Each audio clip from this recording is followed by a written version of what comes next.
Bonjour tout le monde, et les indices du jour pour deviner la revue vont être New York, l'homme araignée, évidemment l'extraordinaire Spider-Man. Les principaux personnages, Andrew Garfield pour Peter Parker, Emma Stone pour Gwen Stacy et Rhys Ifans dans le rôle du Dr. Kurt Connors.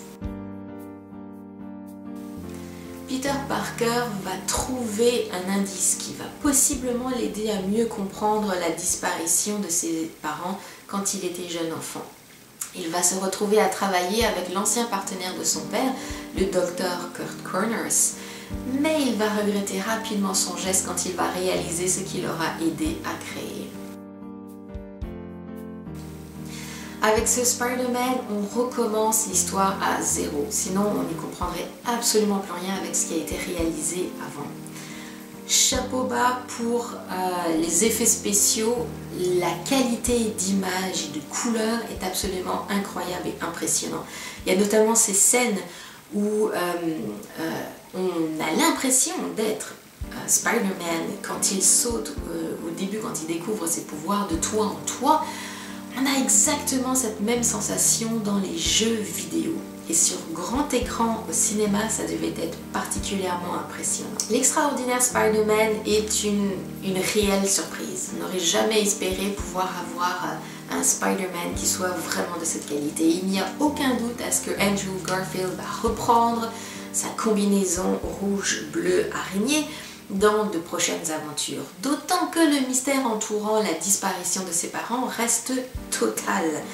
Je ne serais pas surprise à ce qu'il soit toujours en vie, caché quelque part, et qu'à la prochaine aventure on les ramène, que cette fois-ci on les tue une fois pour toutes. Parce que, soyons honnêtes, est-ce que vous connaissez beaucoup de super-héros qui ont leurs parents en vie?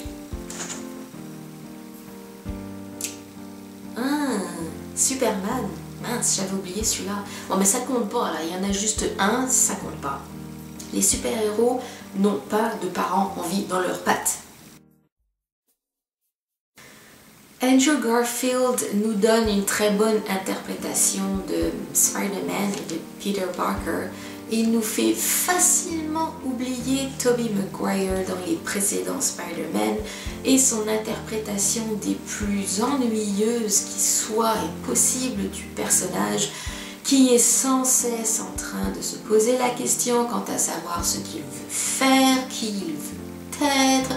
Il est incapable de prendre une décision. Au moins cette fois-ci, on a un personnage qui sait clairement qui il est et ce qu'il veut faire.